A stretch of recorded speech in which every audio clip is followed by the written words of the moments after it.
to the alcohol show. Just so everybody knows, and so far nobody has properly guessed the actual pharmaceutical being mixed with the brews as of late. You can keep trying though. I have been, other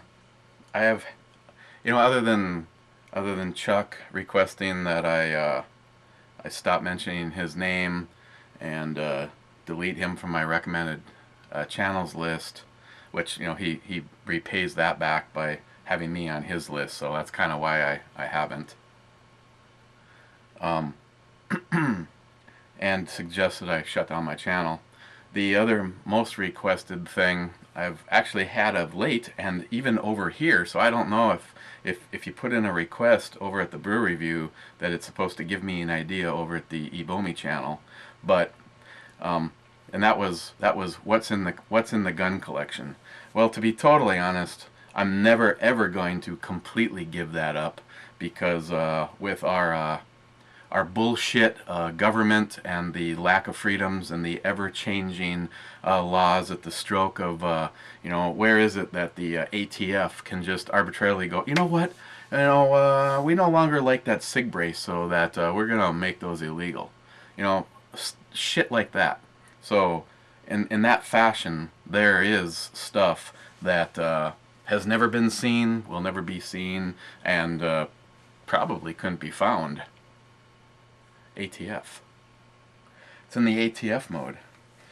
But I just thought I'd make this a dual thing. I thought I would at least show revolvers in the collection, and that was inspired by my man Ed, USAF Ed. He sent a cowboy rig, and this is got a whole bunch of hand-tooled leather. It has the for that the bandolera area, so you can put your bullets in there, and then it even has a weak side holster.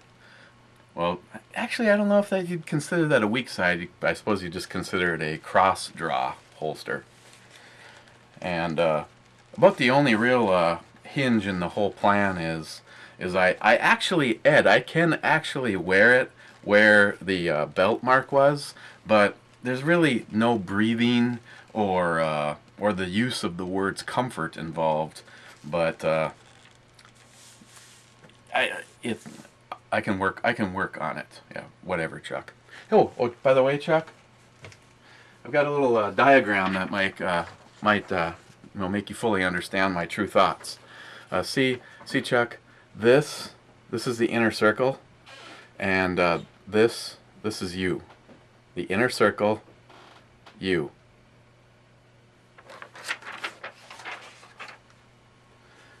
Okay, I don't know in which direction to start. Since it's a cowboy rig, I guess we could start with the oldest of the cowboy guns, and that would be this replica.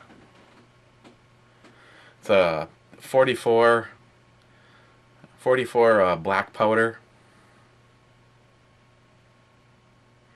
And this was a birthday present for Christine, I think 2 years ago, and it has not been fired. Actually, they've made things a lot more difficult to do some of the black powder stuff, but my brother-in-law is supposed to be on it, and this, at a bare minimum, I hope that this gets used at the shoot this year. So, gun number one. I know. Paul from PA Brew News, you can leave a running time on, here, let me help you, on when I actually talk about beer. I never said that this was only a beer channel. In some regards, it's almost more of a political channel where I drink alcohol. Next, probably one of, I've got a lot of guns I honestly feel in the collection that will never go anywhere, and no matter what the government wants to say or do, I can guarantee I will have given them all away to my daughter or daughters before anything happens to me, because the government can go suck it. And that's this. This is the Smith & Wesson 686, and this one happens to be a no mod, so this was like one of the very first ones, which is also easily seen by the firing pin actually on the hammer. They don't do that. It doesn't have any of the annoying locks on it, and it has a really long ass barrel. I actually received one just like this as my graduation present from high school, and a very good friend of mine added it back to my collection. The only thing I've been thinking about is maybe getting a nice set of grips on here, but obviously these would get saved so that it could always be returned to normal.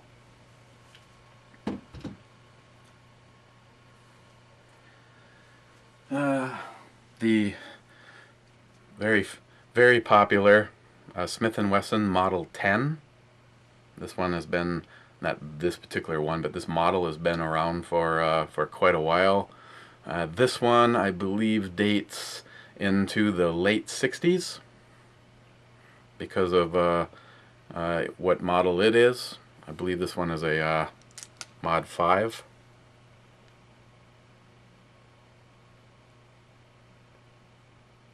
Yeah.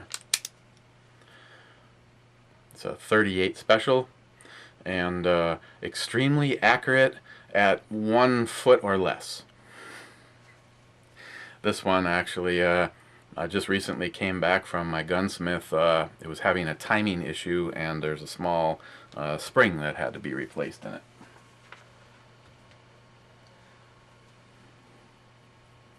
I guess I said cowboy guns and then went right on to something else. My personal favorite in the collection is the 454 Casull Raging Bull from Taurus. Bullets are so big that they can only squeeze 5 of them in here, and it definitely gets the job done when you pull the trigger.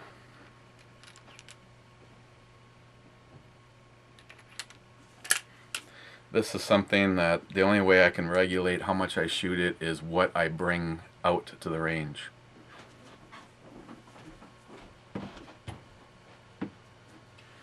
Next, this is a Ruger Vaquero. What makes this one kind of unique is this particular one is chambered in 44 Magnum, and they do not make the 44 Magnum version of these anymore. I have a set of Hogue grips that definitely make this more enjoyable to shoot, but I just couldn't stand the look of it, so I put these custom ones back on here, rosewood. The problem is they are literally only held in place in the middle. There's a pin down below, but the cutouts for the what I'm probably going to end up doing if I get really motivated is to fill in the cutouts and make the hole the exact same size as the pin so that they don't move after shooting this. They always seem to loosen up and move, and or eventually break, and the screw pulls the brass insert through the grips. But other than that, it's, like I said, it's fairly unique in the fact that that they're not making the 44 Magnum version of this anymore. And last, and definitely not least, I bet you Chuck doesn't even have one of these. This is basically the Colt Peacemaker replica done by Uberti.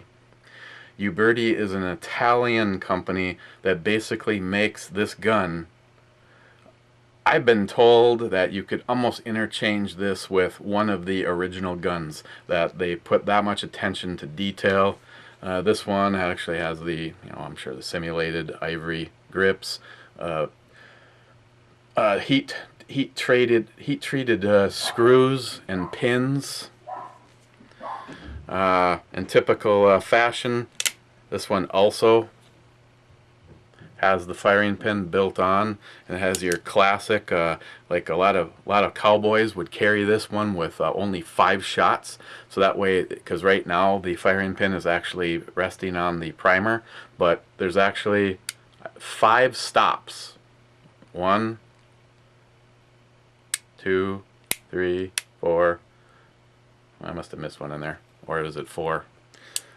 But if you are going to be carrying it with an extra round in it, all you have to do is bring it back one click and it'll lock it so that the firing pin won't make contact with the ammo. And this one, of course, is chambered in the Cowboy original, the Colt 45. These ones are from Underwood ammo. I tried to find something fairly light loaded, which probably didn't work out with Underwood. As this one was a gift to Christine. She has wanted one of these for probably 20 years. And this looks really damn good, Ed, in the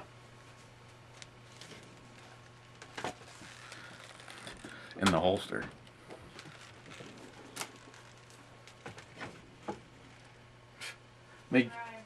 Yes, there's a surprise. I was told an hour. So that's a few of the revolvers. The Uberti has not been shot yet, but I look forward to giving this one a try. Actually, this particular company, Uberti, this happens to be right now probably the leader in the most popular of the cowboy action shooters. Pick Uberti. And a lot of times you can find fairly good deals on these. This one has like a retail of like close to $900, but I can guarantee you that's not what was paid for this. A lot of times something like this just sits in the display rack while the Rugers go sailing past it, and I can tell you from scrutinizing these two guns side by side, I would take the Uberti any day if it was the one and only thing that I could leave the house with, as far as how I think it's going to hold up for durability. I mean, even the barrels. The Uberti has an even thicker barrel than the 44 Magnum. And yeah, if you're paying attention, I'm almost embarrassed to admit this, but prior to turning the camera on, I noticed that 2 of these pistols were not properly loaded, but I took care of that, so every single one of them are loaded and will fire if you pull the trigger. So the guns are all loaded. You know, they were safety checked, and I made sure that they're loaded. What are we looking at?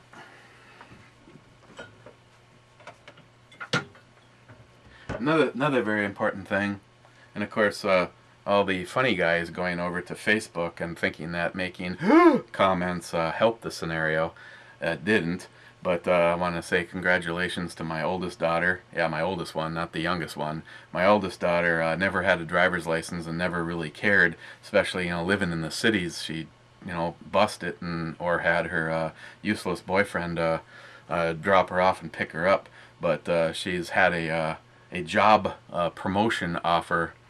She works for Caribou Coffee, and I believe they're probably giving her own store, and they needed to know that someone could be a key holder, you know, show up for an emergency, blah blah blah. So she's been taking driver's courses, and the reason I haven't been with you, especially yesterday, is I drove down to the cities so she could use my car for her road test, and she passed. So she's pretty happy. So hopefully that also means, oh, and Paul, it's been at least 10 minutes before even beer was even talked about. So again, congratulations to Lily. I did put a thing up on Facebook, and everybody that left a oh my God, she's driving comment, just so you know, she didn't think it was funny. I might have a little. You know, look at Lagunitas PILS, and on my way I stopped to pick up a few things for a few upcoming brew reviews and for a little get-together we're having tomorrow night, and they had brown sugar substitute, so I'll be having that right after this. This is their Czech-style Pilsner. Don't even ask what the hell a Czech-style Pilsner is versus any other style Pilsner. This one is 6%, which that might be a difference. Normally you're looking at 4, you know, around here, if you go to a gas station and buy booze, it's going to be 3.5 or 3.25% or whatever, because we suck.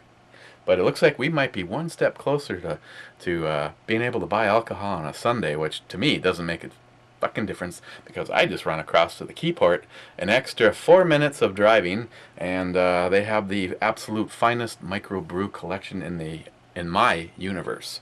This was one of them, along with everything I got today.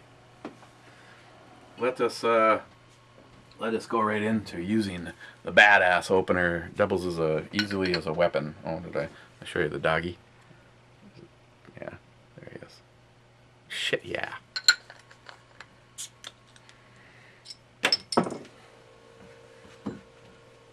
Okay.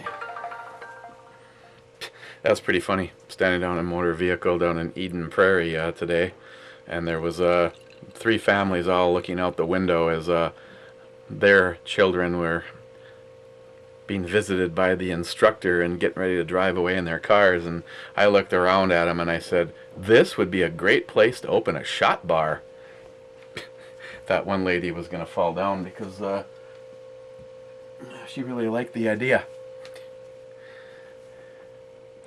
Yeah, well, it's more golden in color than some domestic pilsners, and it's definitely crystal ass clear. Still decent amount of head considering I didn't go crazy on it. We are in the flavor enhancing glass, which I'm sure right there, if it would have scored a 5, automatically will score it a 6 due to the flavor enhancing glass. And anybody keeping score, as of right now, I have actually taken twice as much of the mystery narcotic than I normally would have, so this could be a short evening. Cheers, guys. Smells like beer. Cheers, guys.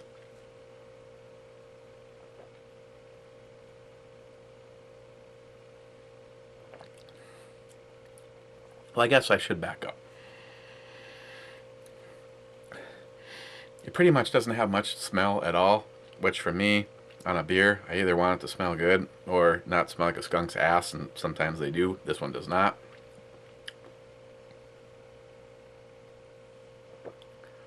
The very first thing you notice is it starts off with kind of a dry or a bitter, which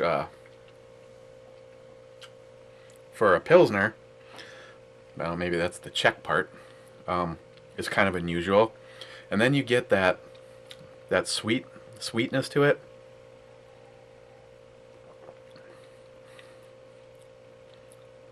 It might be kind of a corn sweetness, but it really doesn't give it up like some of them do. It's just kind of like, it's a little on the sweet side, but we're not gonna let you know exactly what it is. And then kind of just a smooth finish, and you're ready to go again. You know, it's a pilsner. They're usually not very exciting. I have had pilsners from a lot of the companies that I really like their products. Like, for instance, Bent Paddle Hop, if you can get that and you are into IPAs, is one of my favorites, and it's a local company. They offer a pilsner. Again, the problem is pilsners aren't usually, I mean, where do you go? You know, it's just like finding a company that sells 10-foot square rooms and somebody else introduces the better 10-foot square room. I mean, you've only got 10 feet to work with. I mean, it's like a pilsner. You've only got so much to work with. So, you know, and then if you go too far, then all of a sudden you've gone from a pilsner to an ale, and then blah blah blah. One of those things. Kind of a vicious beer circle. So, working within the parameters of a pilsner, I like the little more edginess about this. A lot of like domestic pilsners, it's just, to me, just seem just a little bit on the sweet side, yet very smooth. This one would not be as smooth. Like if Tardisius was here right now, which I don't know. I just have to have a glove hanging in here because that's all you'd actually see of Tardisius. But you know, and we were drinking his Coors Light. The Coors Light actually is probably sweeter than this is, but this adds that little dimension of kind of being a little on the edgy side, which kind of sets it apart. You know, what would I want to sit and drink a 6-pack of? Sixer of this from Lagunitas, or a sixer of pick any domestic. You got Paul with his Pabst. You got Tardisius with his Coors. No, several Bush guys.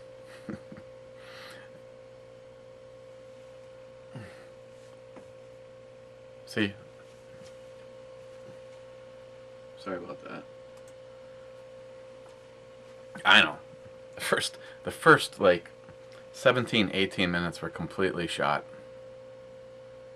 Well, there was pistols to look at. I was just trying to keep you focused on the pistol and not on the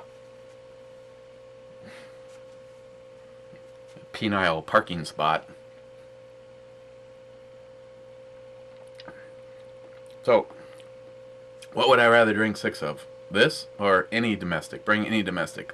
I'd take these because I like the added flavor. Now, I know because I bought them, Chuck. Oh yeah, I forgot to get the video footage of that. Money changing hands. Yeah, blah, blah, blah. Does it ever happen? Probably not. Eat me, Chuck. Again, Chuck. This is where the inner circle boys are. And that's you right there. Inner circle. You. Knowing that here's my problem with this is it's, you know, it's like $10 a 6-pack versus, you know, like $8 a case kind of a thing. If this is all you're going after, is it worth the extra money? I say no. I still have my moments, you know. Super Bowl Sunday. Actually, no, I'm sorry. I actually have a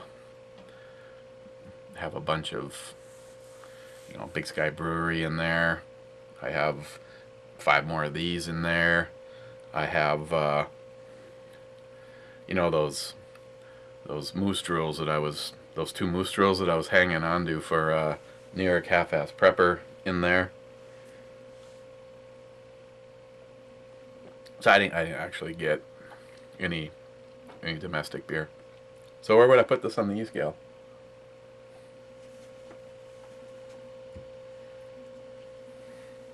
Again, sort of rating it in its, I know it's not really fair because it's like the only one that gets its own category. Everything else just gets thrown on the E scale. This is like the pilsner kind of E scale.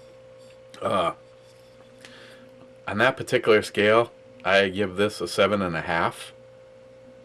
Then it, you know, the reason that it's, you know, not like way up there is, again, I guess if I was to put it on strictly the pilsner scale, it would probably have to be a 9.5. I basically just threw it into beer in general, so I contradicted myself. Do what you want. Do what you want with it. You're gonna anyway. I'd say overall it's a 7.5. If it was up against everybody else's, I'd give it a 9.5. So I don't know what number you're going to see at the bottom, but it's worth a try if you like domestics, just for the fun of it. I mean, maybe the Czech style might give it a little bit more edge, and it definitely is out nudging the alcohol percentage. You know, most of your ice beer and that kind of shit is going to be like a 5 or a 5.5%. So you do get a little extra alcohol bump. Tomorrow, I'm honestly not sure. I'll give you a little insight. We're having a little dinner get together. Kind of a probably, I don't know if it'd be appropriate to have them as part of my brew review, but long story short, good friends of ours, their son, I suggested, you know, got to get him more into shooting, which we have. You know, he's been to some shoots. He was at the actually at the shoot 2 years ago, wasn't able to make it this last year, is planning on coming to the one on September 4th. September 4th. I think I ate a bug. And I suggested to Mom that, since we got him in the shooting, does he have a knife? She's like, no, actually, I haven't got him a knife yet, but, I feel he's ready. I'm like, I got one for him.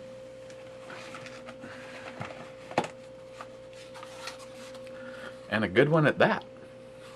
So, I might have Christopher maybe give him this as during the brew review, and and send him on his merry way to go cut things up upstairs.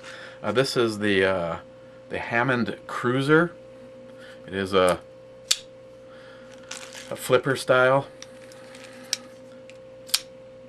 It's not really assisted like some of them. This is kind of all on your own. And then it also has their, I understand in some jerk-off states like California, this actually counts as a fixed blade because you can't have a folder.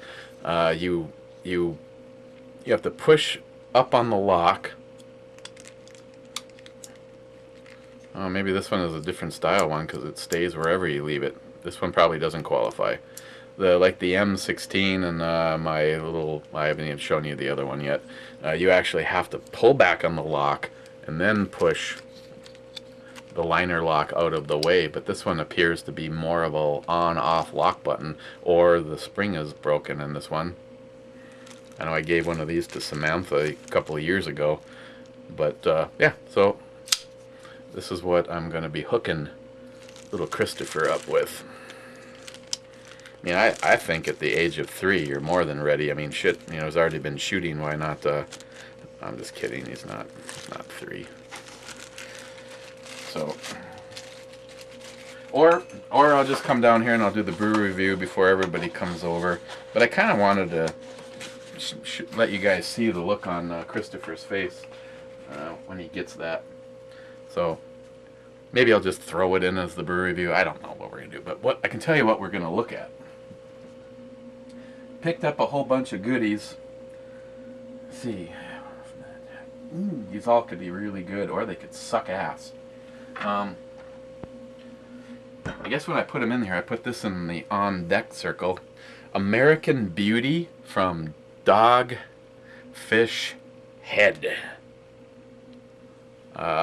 This is another brewery that, as of right now, I've had some things that I would say were woohoo, and I've had some things that were like throw the party parade up. But I haven't had anything I haven't liked. This is an Imperial Pale Ale, brewed with almond, honey, granola, and all-American hops. It is 9%. So it's like a teddy bear in a bottle. So this is what I'm planning on looking at tomorrow. I might just do the brew review before the festivities start. As kind of a teaser, though, I've got I actually got a couple things from Dogfish Head, and I personally don't know anything about this brewery, but I've been told they're really good. Toppling Goliath.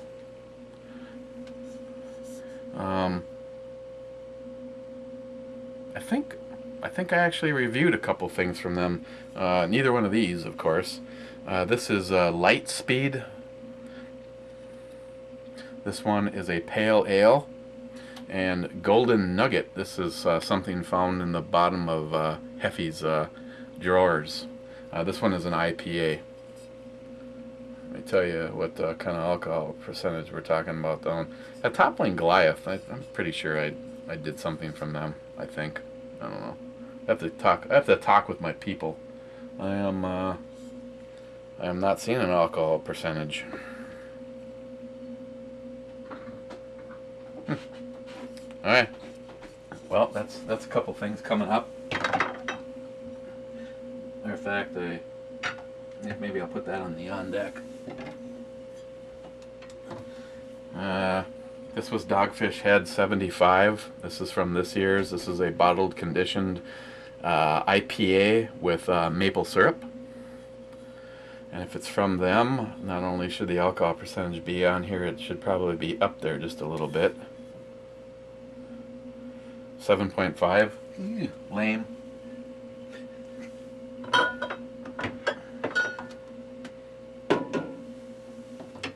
And one that I'm really looking forward to is Dysentery, an Imperial IPL from Founders.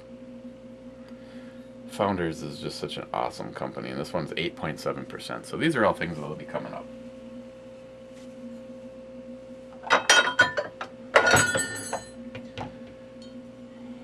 Ready then.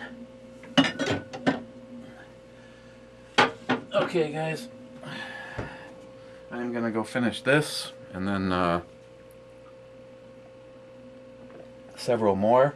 Again, I really want to say thanks to Ed for immediately making me understand that I need to go on a diet, because I would really like to give this a shot.